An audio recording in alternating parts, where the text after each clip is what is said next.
Chafing Armor Podcast, episode 47. All I see is you.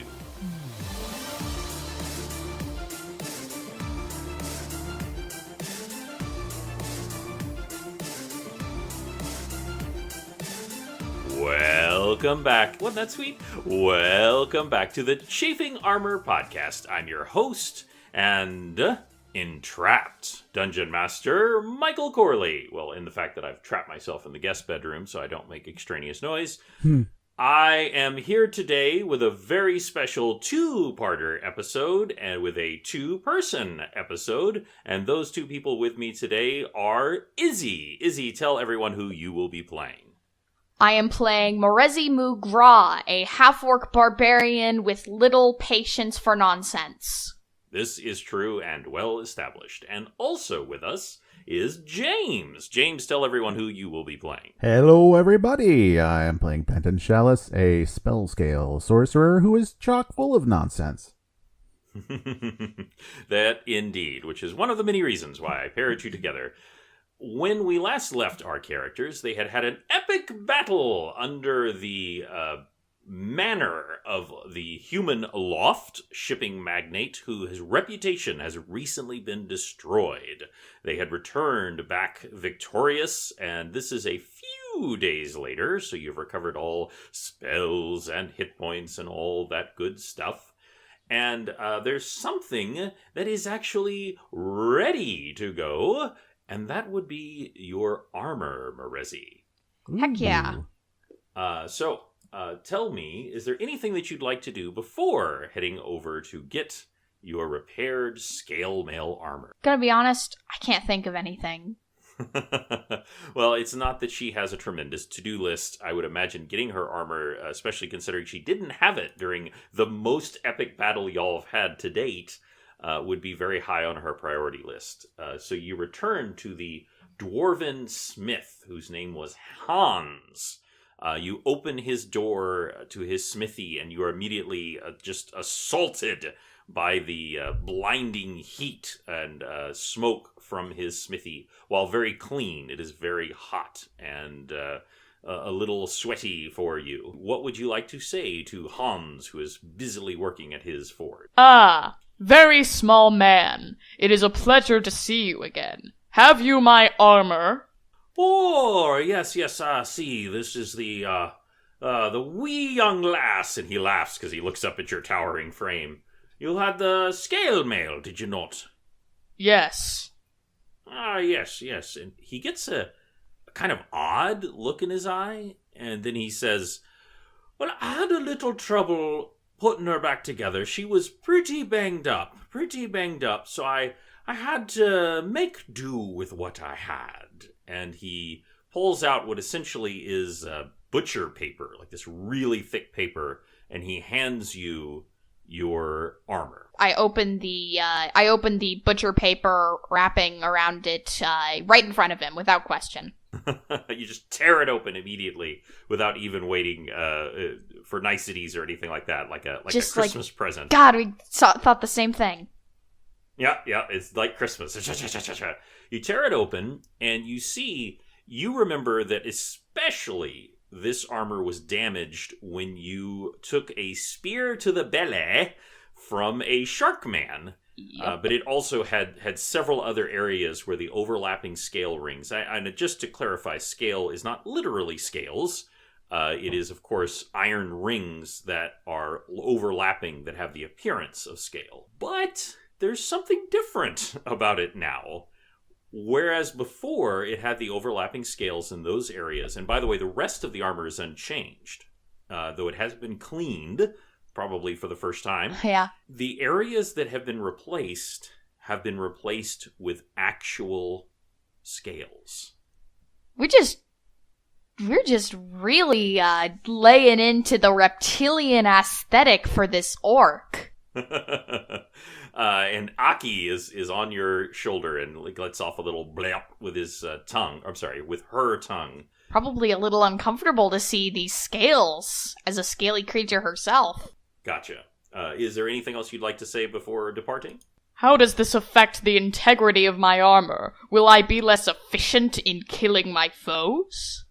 Oh, no, not at all, not at all. I just, had to make do with what I had, and he gets this kind of far away look in his eyes, and he goes, and I needed to protect your interests.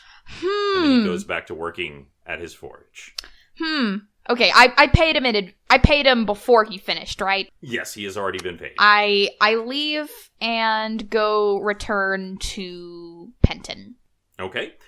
Penton, you can do this in any way that you want. It is about the time when the blind elf, the jewelsmith, Skull, said that you should return and that she would have an answer for you on the total gold amount for the diamonds that had been in the treasure chest while you were heading to Masgate on the good ship Pisswhistle. Ah, yes. Do you think that's... would you walk there, or would you go via Chicken Hut? Well, I'm assuming we've found a decent place to park the hut at this point. But so yeah, I would just take a casual stroll there. Gotcha. There's absolutely no reason that you would need to, other than speed. So you make your way there, and it's actually not that far from Morezi's, where the ironsmith. I'm sorry, from where the blacksmith was. Right. But hers is as the shops transition into slightly nicer facilities. That's where she is located, and the little bell ding ding rings as you open it. And you see her at work. As you saw before, she very intently rolls the jewel in her hand. And you can just, even though she obviously is blind, you can see that she is assessing it. Well, hello there. I've returned as instructed. Yes, you have. I could smell you coming in. Oh, I hope that's a good thing. You actually, it seems to be lightly teasing, but it does not actually seem to be like a wrinkled up nose. You can't quite tell if she's having fun or if she literally means that you stink. Both would work. Either one would work. And she says, "Well, I have good news for you. Oh, the items were indeed worth over 500 gold." And I was easily able to sell them. And so I have your 250 gold here, if you are ready for it. Certainly. I'm sure the crew will be very happy. Yes. I've been hearing a little bit about a odd crew in the city. Is it true that you travel with a shifter and a half-orc? Well, I suppose that's true, yes. Very interesting, very interesting. And what about you? Where are you from? Oh, I'm just from a small town, a farming village. Nothing fancy, but out to see the world. Been here and there. And I would like you to make a perception check. Oh, that's one of my strong suits. Oh no, I perceived nothing. It was a straight up 1. Oh, that's very interesting. That is very interesting because I'll tell you in just a second. Morezi, would you also make a perception roll for me? Yes, I would. Been so long, I didn't even have my damn dice out. That's a 7 and wait. God, I am not on top of things today. Is my perception modifier my intelligence or wisdom? Both of those are 0. It's a 7. A 7? So it's very interesting. It's just like a cavalcade of low rolls because there was a stealth check being attempted inside this establishment, in the jeweler's establishment, who also rolled a 1. So while you did not notice, they also utterly failed. And so actually the only one who noticed anything that was going on was Morezi. Morezi, you actually see a figure trying to crawl in the second-story window of the jeweler. You knew where Penton was heading, and you were kind of casually heading back up that way. You do not have your armor back on yet, by the way. You still got it kind of half covered in this torn-open bag. and you see a figure kind of clumsily crawling in the second story where normally the resident lives of the shop of the jeweler. You saw Pinson go in there but moments before. I yell, "Thief!" and run over there, I guess. Trying to see if I can grab this guy. Okay. They're going in the second story window. Thank you. They're going in the second story window. And so unless you want to try to leap up there and catch them. I'll just barge in the front door and tell everyone what's going on. So this is what you see, Pinson, since you didn't notice anything whatsoever. You actually do hear something since this individual rolled a 1. This kind of little odd, like, tink, tink, tink, tink, upstairs. And then Morezi comes barreling in. Upstairs! Upstairs! There's someone coming upstairs! Oh my gods! There's a man trying to break into your house! Oh my. You should head up there. I'll watch the window outside to see if they're trying to escape. Okay, and you barrel past, I should say... Oh yeah, Morezi, definitely. Are you going to do so? You barrel past the jeweler, who is quite shocked, by the way, this young blind elf, as you just go barreling past her towards where you assume the upstairs entrance would be, and in fact it is. There's a small staircase going upstairs. Yeah, I'm what are you trying to do? Do I have my halberd with me? I assume I do.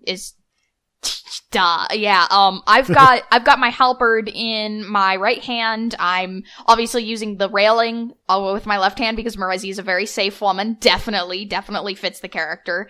And I am barreling upstairs, hastily. So you make your way upstairs and you see a shadowy figure in what you would assume is a private residence, like a bedroom or something like that. And they are quickly rifling through various, drawers and curtains and all that kind of thing, just kind of tossing everything aside, looking for something. Stop what you're doing right there! Okay. They immediately freeze, and I would like you to roll for initiative. That's a sexy 6. 6, okay. Well, they rolled a 12, so they are going to attempt to leap out the window, and it's not quite a crash, because they had it half open, but they kind of smashed through. You go ahead and give me a quick perception check. Yes. That's a 6. I don't know anything. I don't have eyes. Yeah, no, you've gone completely blind. The quick moving upstairs has just left you lightheaded for a moment. The only things you see is that the figure, like when you imagine a stealthy character, sneaking in somewhere, you imagine someone kind of lithe and thin. This is a big person, very big, probably bigger than you. Jeepers. And that's saying something.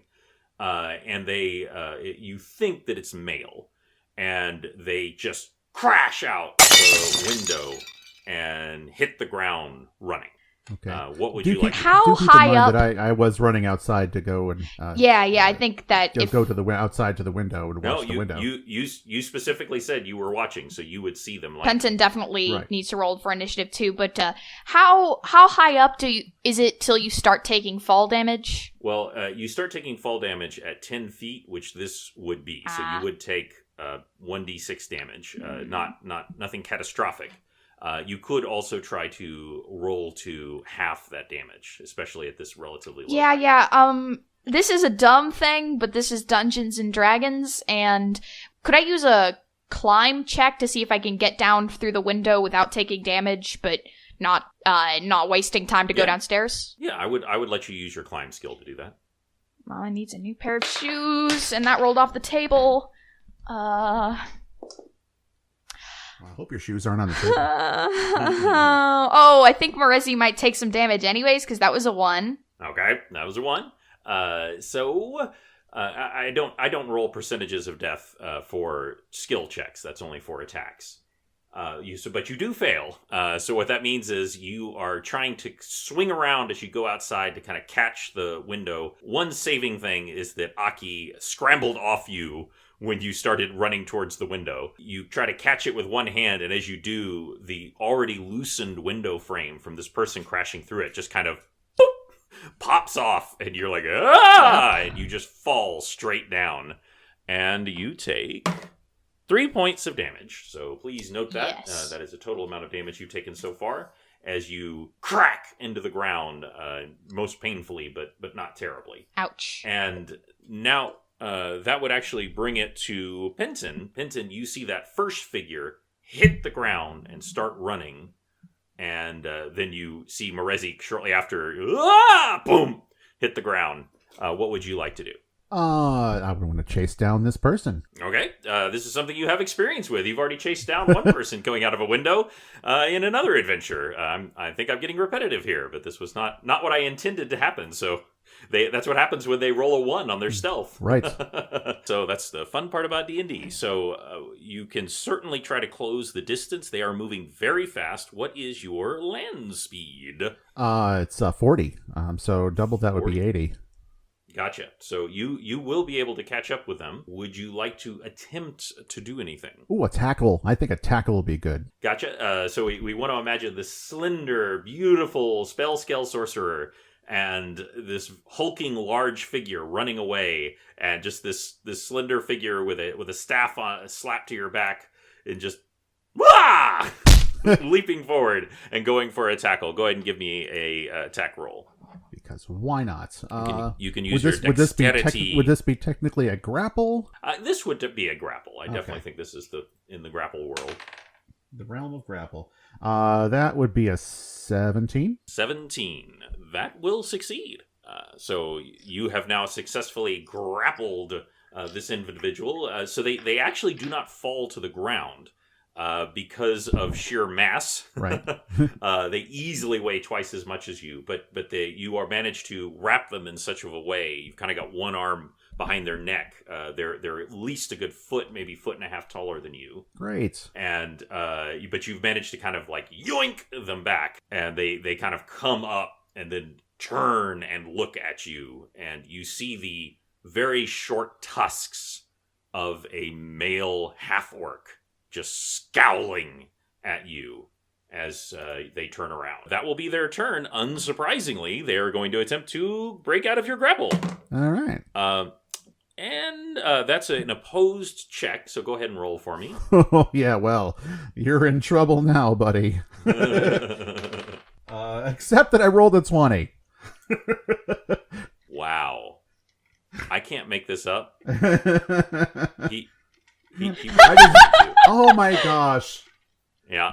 And the defender wins. So you actually give like this Herculean effort because you've done such an amazing job doing the correct kind of grapple, but it's just a matter of sheer strength. So he actually just barely does it, but he like, and he just kind of pops your arms free, and he is now free from you. And he's going to start moving again. Morezi, what would you like to do? I'm gonna chase this dude. I've got a land speed of 30. Can I attempt to make the same grapple check failed? Yes. Yeah, you can try to grapple them. And I've got a pretty nice grapple modifier, so let's see. That's gonna need a calculator for that one, sorry. A 24! 24. So I want y'all to imagine this giant half-orc, and it is successfully grappled by this slender man and just barely manages to kind of push you off, and you stumble back like a half-foot Penton, and you look up, and then you just see, Hoik! As this giant figure just slams into him. I want to say that since you were running and you, because of your size and weight, Morezi, both of you do go to the ground this time, and you successfully grapple them for this moment. He's going to try to break out again now that. Oh, and I'm sorry. Actually, that would actually bring it to you, Penton. Okay. They're in a kind of a tussle. I'm not sure what I can do without chancing hurting Morezi. So I think I'm going to leave her to it for the moment and just stand at the ready. Okay. And then something else happens. Roll a 10 is not going to do it. He is picking himself up. As even though he is still grappled by you, Morezi, and y'all are kind of you're sort of like facing each other, and you both got your arms around each other, and there's just like this big knot of muscle as you're coming up, and it's like, Arr! And then suddenly, Morezi, you get this surge of mystical energy near you, but not on you. He locks in place, and he's no longer restraining you. Like he you see the look of like, oh crap, Petrificus totalis. Yeah, basically, because Pinton, you actually feel the effects of a magical spell being cast. And perhaps you glance over your shoulder and you see Skull standing out of her shop, and she's extending one hand, and she has a look of fury on her face. And she has cast Hold Person. And has locked him in place. And you see her hand just kind of clench slightly. And it's not quite how the spell normally works, but you hear just like a very slight like crackle as like almost like this force energy is kind of closing in on him a little bit. And he kind of like, "Hurr!" And she says, "Come to my shop in my bedroom." And you watch her walk out. And by the way, she is absolutely confident as she walks, even though she is blind. There is no hesitation whatsoever as she comes closer. And she walks up to the half-orc. By the way, Merezi, do you want to keep holding on to him? Or what I'm would you like gonna to do? let go and maybe take a few steps back. Okay, that's not a bad idea. By the way, behind you, you can actually just barely in the shop, you can see Aki. She is scrambled up on top of the jeweler's area and is just starting to kind of like nudge through various objects up there. She doesn't appear to be destroying anything, but she appears to be like very curiously Don't trust that. going through things. I'm also going to say that your armor is laying downstairs. When you ran in and decided to go full tilt upstairs, you probably would have had to drop it. So it's in there. Just FYI. Pinton, would you like to do anything? Well, first, tiny little hearts just pop out of my eyes as I'm staring at this woman and her blind magic use. Very impressed. Yes. He is very much smitten. So, and he's also his magic user side is trying to figure out how she's doing this, even though she's blind. It's just kind of like all the math is just like popping up in front of his head, trying to figure this out.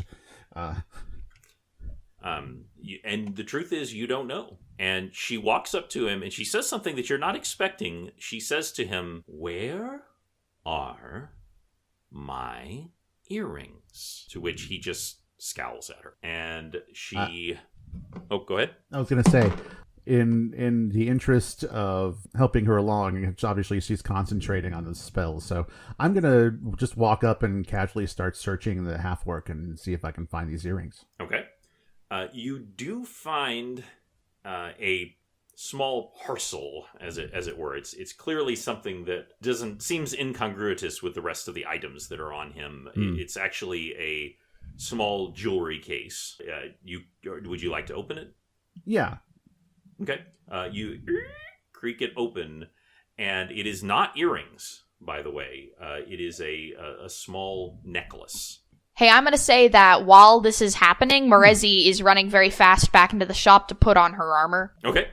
So in the background, Pinton, of course, you're focused on what's going on here, and you just hear this rummage, ching, ching, ching, ching, ching, buckle, because it takes a while to get on scale armor. Though, for some reason, Merezi, it's not actually like a combat difference, but it seems to actually go on you easier than before. This armor was actually taken from a dead combatant.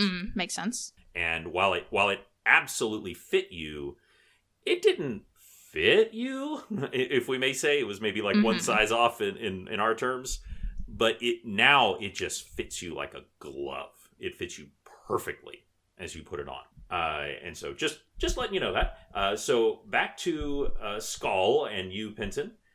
She turns and glances at the necklace, and she glances back at the orc and go, "Oh, so he had to have the complete set, did he? Well, you tell Hior if he wants it, he can come and get it himself." With that, she makes an odd gesture. And again, this is not how a hold person spell works in your experience. There's a odd little thing, and it's like someone dropped an anvil on not his head, but like his shoulders. And he just collapses to the ground with a whoa! And you think you hear something snap, like either ribs or perhaps a shoulder blade or something like that. It's not great. No. And he's picking himself up, and he's actually limping off, and she's not stopping him. She's just like got this just disgusted look in her face. And she turns and looks at you and says, "Thank you for recovering." Oh, well, I'm happy to help. Yeah. And by the way, you don't know how she knows that you have it. She's looking at it, and that's kind of disturbing in and of itself. Right. And none of these, she doesn't, like, when she looks at you, she doesn't look exactly at you, and she doesn't look exactly at the, jeweler's case, but she clearly knows that it's there. Right. And I quickly hand it back to her. Okay. And she takes it and puts it in a pocket. She is also wearing robes of the, not kind of upper middle class variety, if you might say, more right. the adventurer kind. And she says, "Please come back into my shop. I would like to talk to both of you." Oh, gladly. And as she comes back in, she sees that now Morezi has put on the last little buckle, and you come back out, Morezi, ready for action, and everything is over. Behind you, Aki actually has 3 different bracelets, kind of like half on her nose, kind of like shoved in, and she's accidentally kind of like wedged her triangle-shaped nose shut.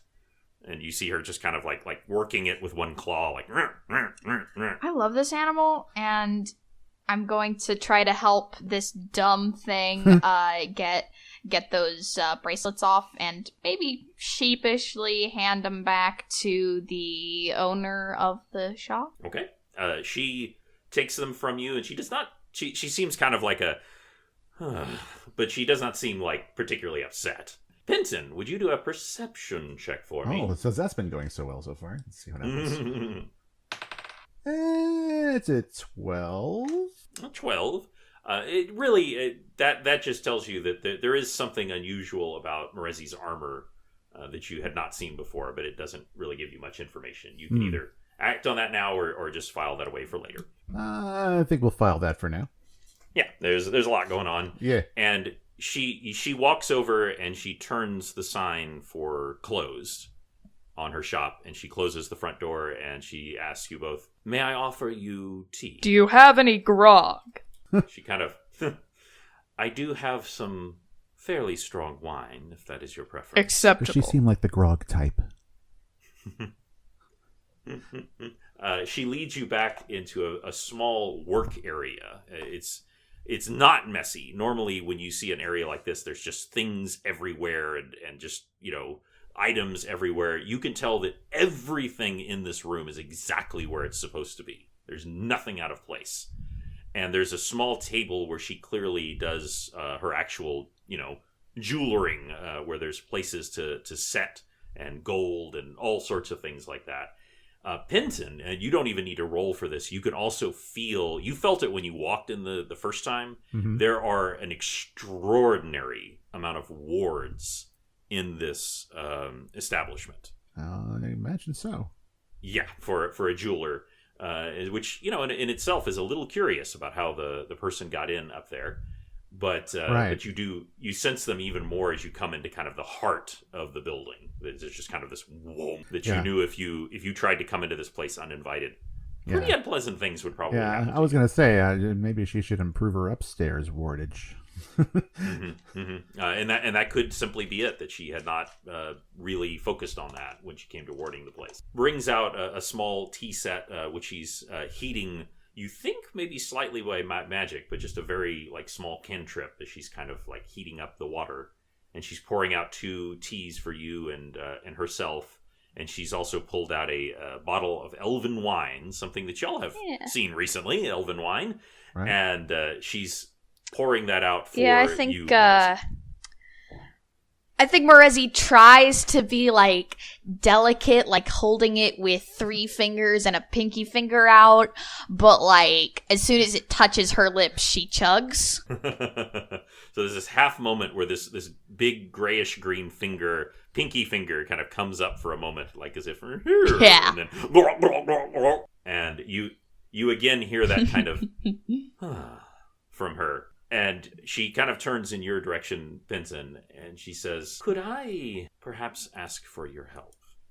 Oh, I think you could ask me for anything right now.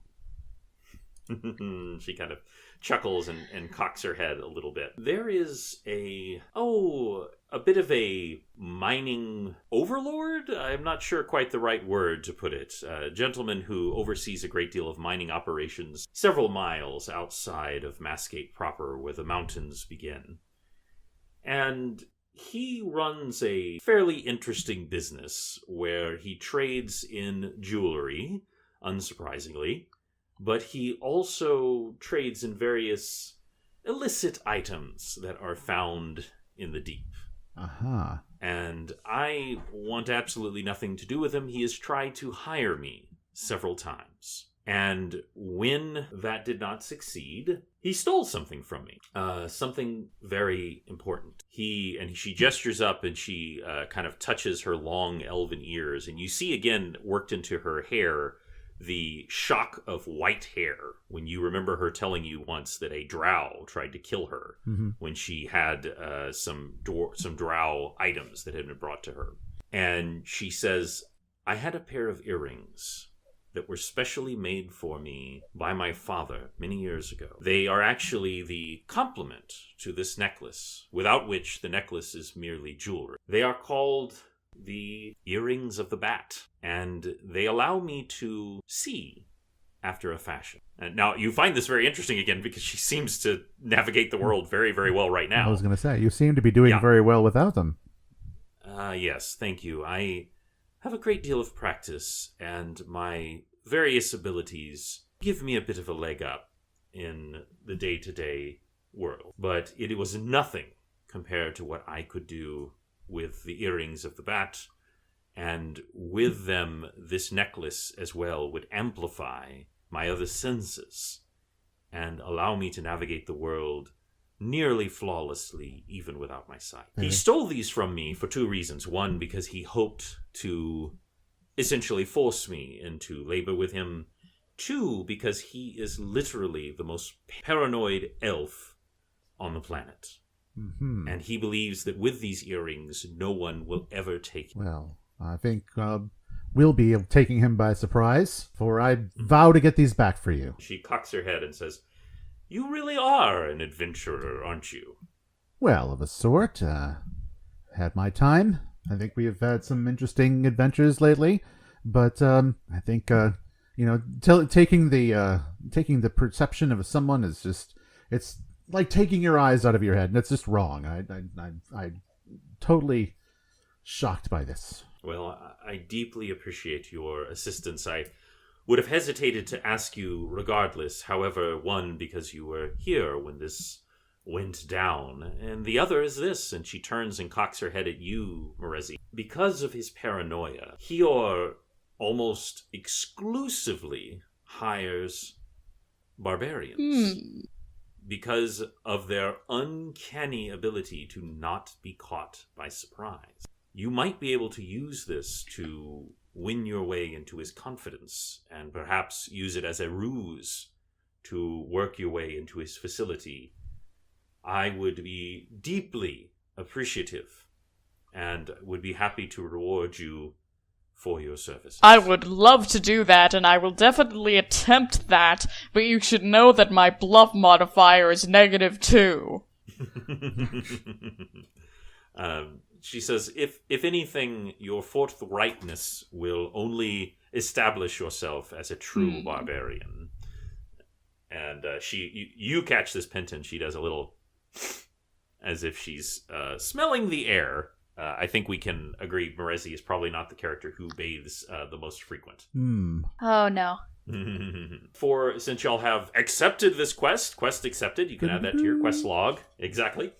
What I will tell you very briefly is that his facility, where he does most of his business, he has a very small shop that's essentially a front here in town. You could certainly try to go to that first, but she told you he's very unlikely to actually be there. That's really where more of his minions do a lot of his day-to-day business.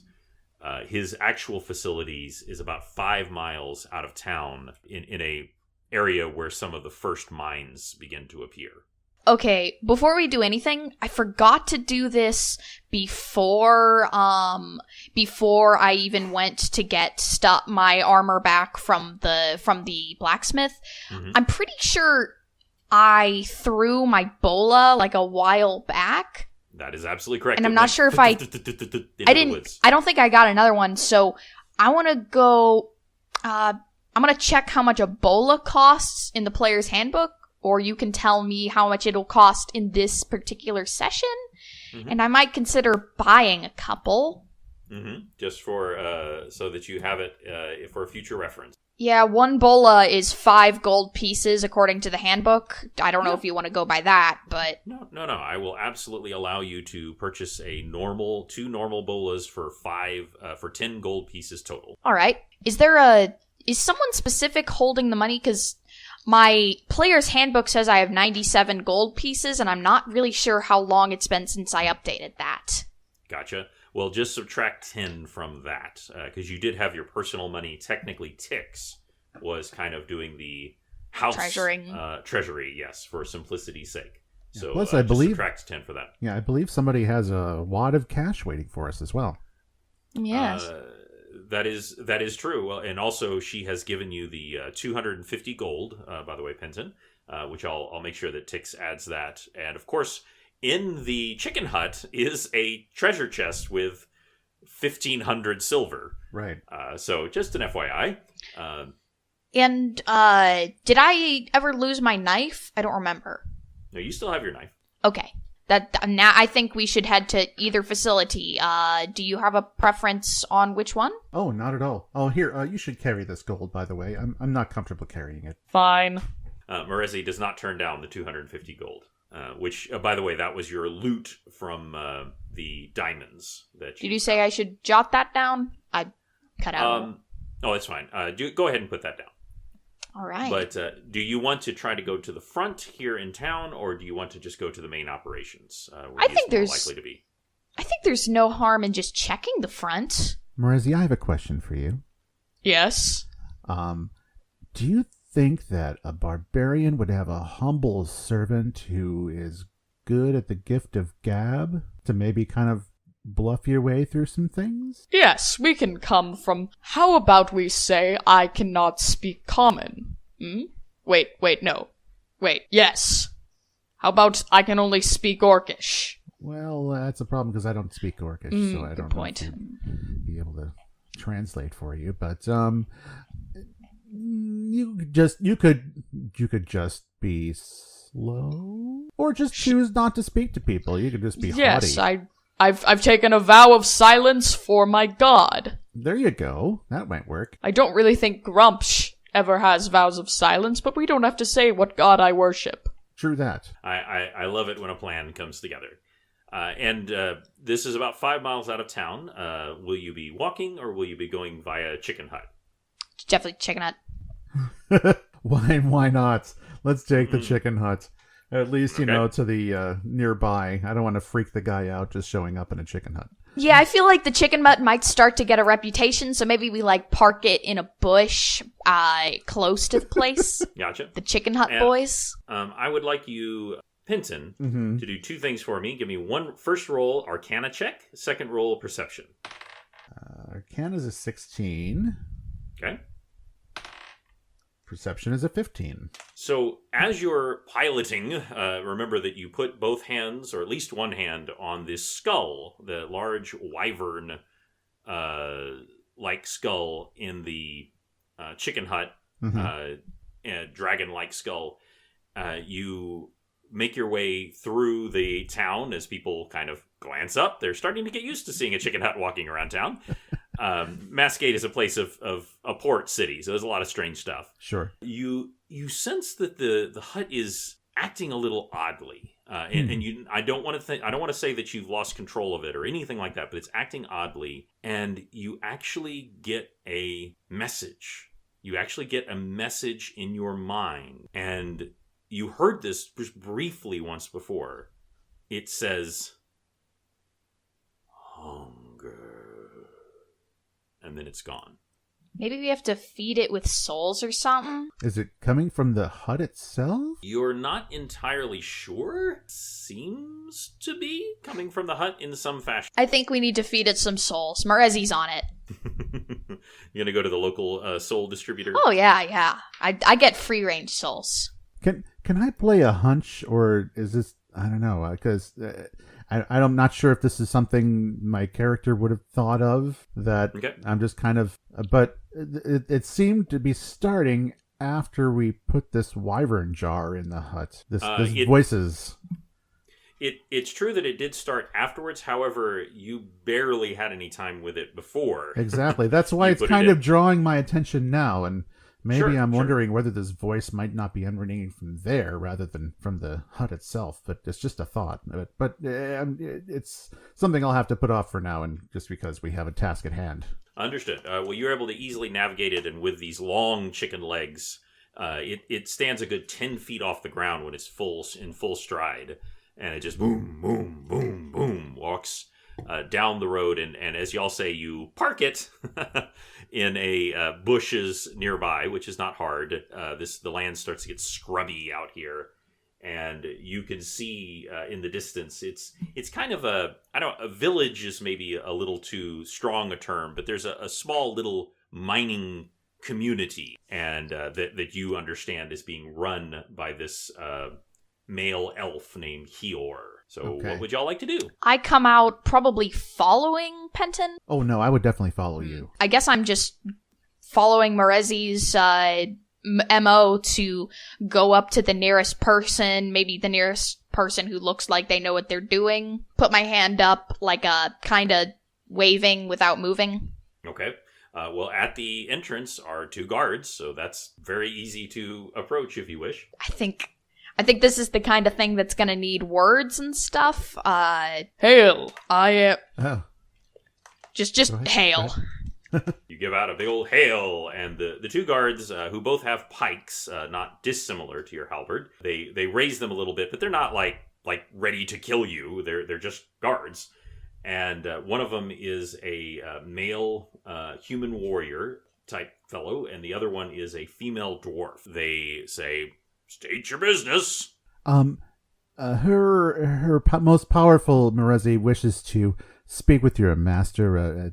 She understands that he puts him to employ half-orcs for various undertakings and such, especially by the barbarian type, who have their certain instincts, if you will. He, first of all, make a persuasion check. All right. Oh, how about my bluff? I'll go for it. That's a 24. That's why I didn't make the rolls. And also so there's someone else to blame on if rolls get bad. They kind of look at each other, and the female dwarf looks to you. You kind of get the feeling that she's kind of in charge of the 2. And she says, "Interesting. Your timing is fortuitous. Come with us." And they turn and they lead you. And you see her, by the way, signal like somebody who's standing on like a little raised area, and he comes out to kind of take over for the 2 of them. And they lead you forward, and you see kind of a central square area, and you see kind of a small crowd gathering. And you see a male elf. He's very dashingly adorned in kind of partial plate armor. He's very, very handsome, very dapper. He has like most elves don't have facial hair, but he has just the wispiest little soul patch on below his lip. And his hair is kind of like a side swipe over to the side. And he is presiding over the half-orc that y'all had seen who had left before. And he is looking around at everyone, and he is saying, "I want you all to remember that I have nothing but the greatest respect for my employees, and for those that fail." And he reaches out, and he touches the half-orc. And something happens. You're not quite sure what. It's not right to say that he explodes. Well, but something happens on his insides that are translated into his outsides. So imagine if you had a strong pillowcase, and you set off a bunch of firecrackers inside of it. Ooh. And there's like this boom! And it's very unpleasant because some parts of him do pop open. Some parts of him do burst open and blood sprays out from those. But much more disturbingly is that his entire frame just distorts for a moment. You have no idea what's happened. Pinton, you do get the sense that this is something magical. Yeah. But you have definitely never seen it before. And he just falls into a bloody heap on the ground. And Hior kind of dusts his hands theatrically. And then he looks up and he says, "Ah, Gillis!" And he's gesturing to the dwarf. "I see we have guests." What would y'all like to do? Morezi, if you have to get in a fight with him, aim for his hands. I love chopping off hands. Looking at the female dwarf, kind of start walking over towards this guy. Okay, you start working towards him. You see several guards. Most of them are either half-orc or orcs or humans. And all of them just kind of bristle at your approach. And none of them attack you just yet, but there's definitely an implication that if you get too close too fast, you're going to end up with a bunch of spears. In your back. I'll slow down. I'm just trying to say hi to this dude. Maybe have my speaking man introduce me. Hand him my resume. And I will walk behind her, like, haunched over and completely humbled, as if, like, she beats me all the time to keep me in submission or something.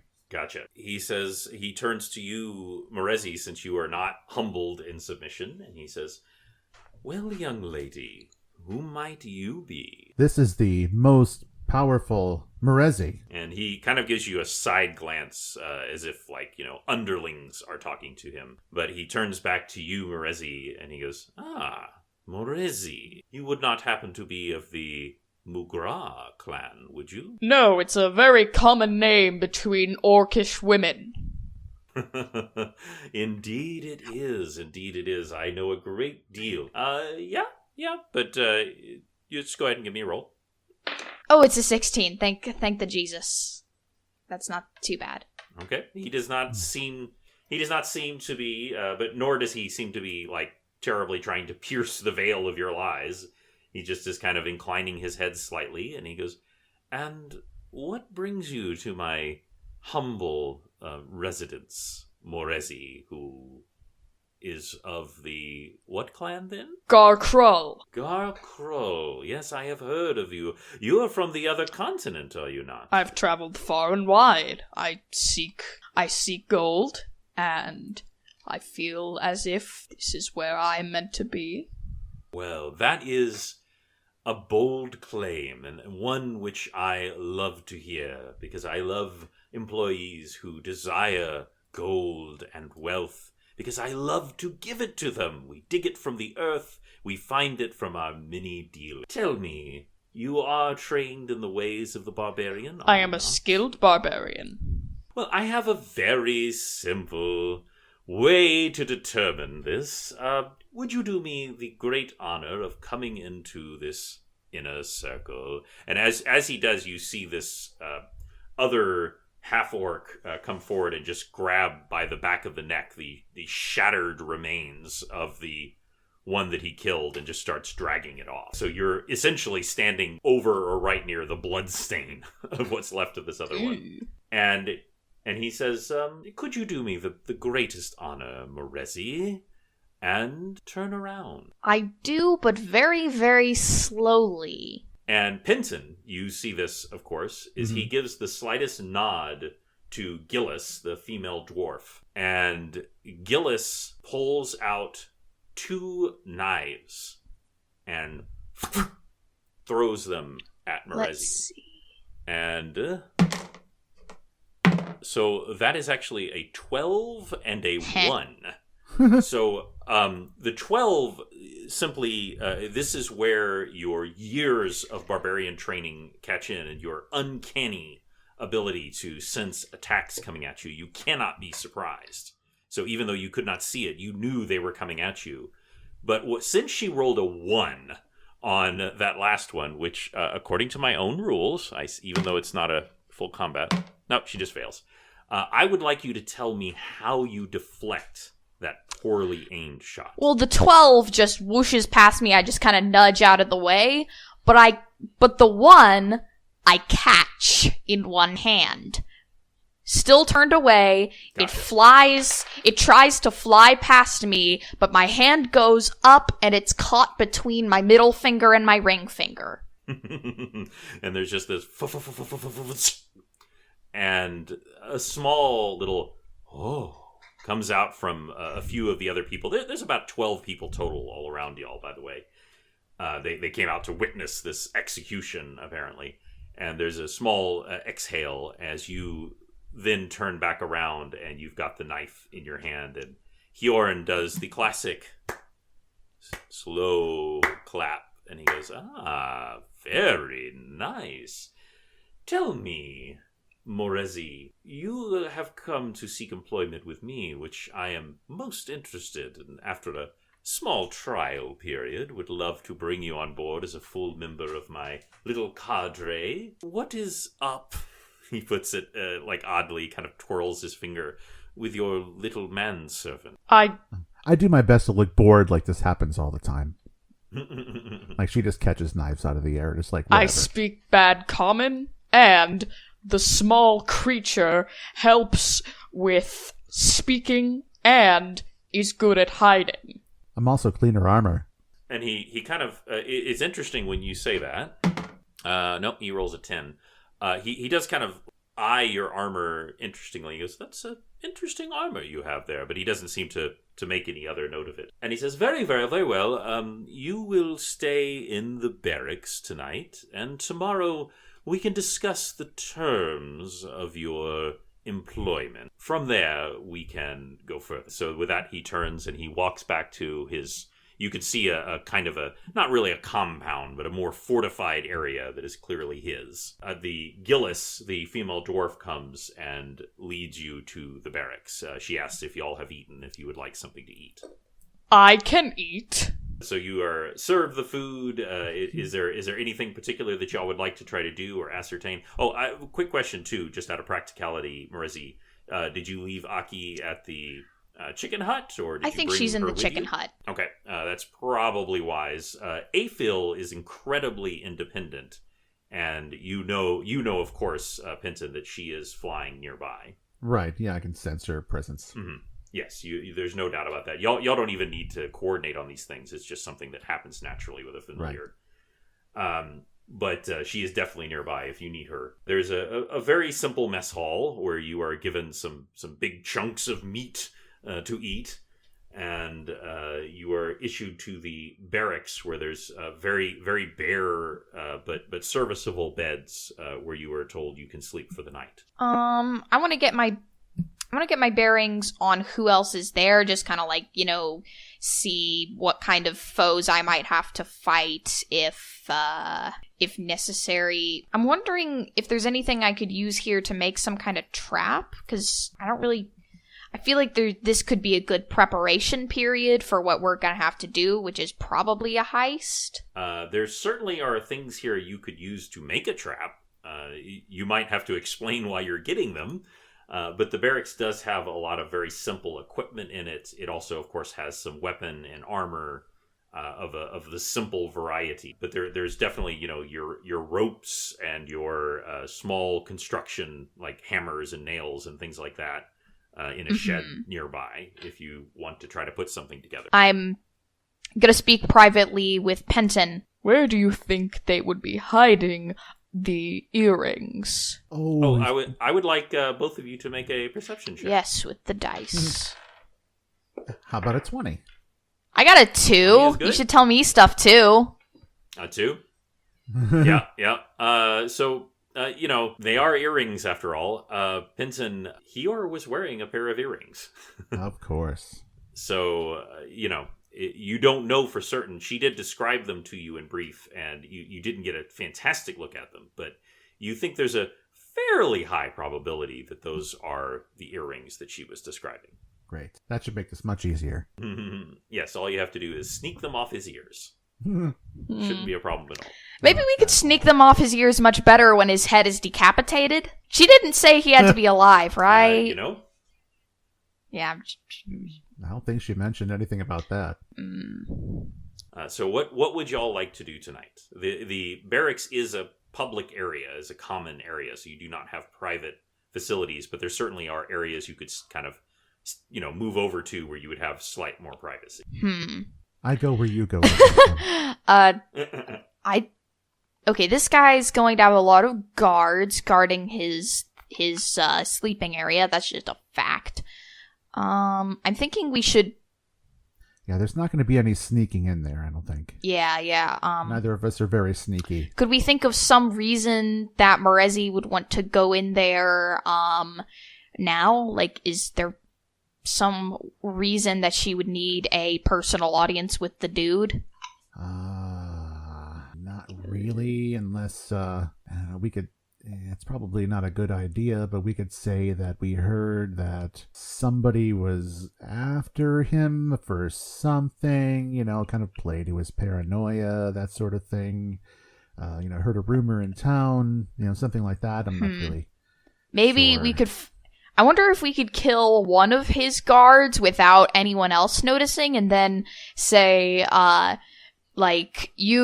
you don't have any, you're short of some guards, maybe Morezi can fill in.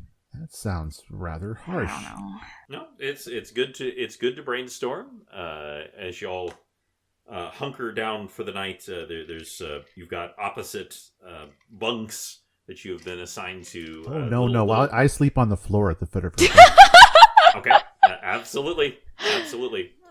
Penton plays this part a little too well. So Penton, I would like you to make a perception roll. Okay.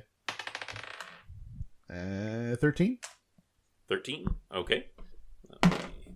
Ooh, that's a 3. Hey. Again, as we have said before, Morezi cannot be surprised by an attack. But Penton can. However, they rolled a 3. So the person attempting to sneak up on y'all steps on you, Penton, and does not realize you're down there and immediately wakes you up. And you both see the two half-orcs that were nearby.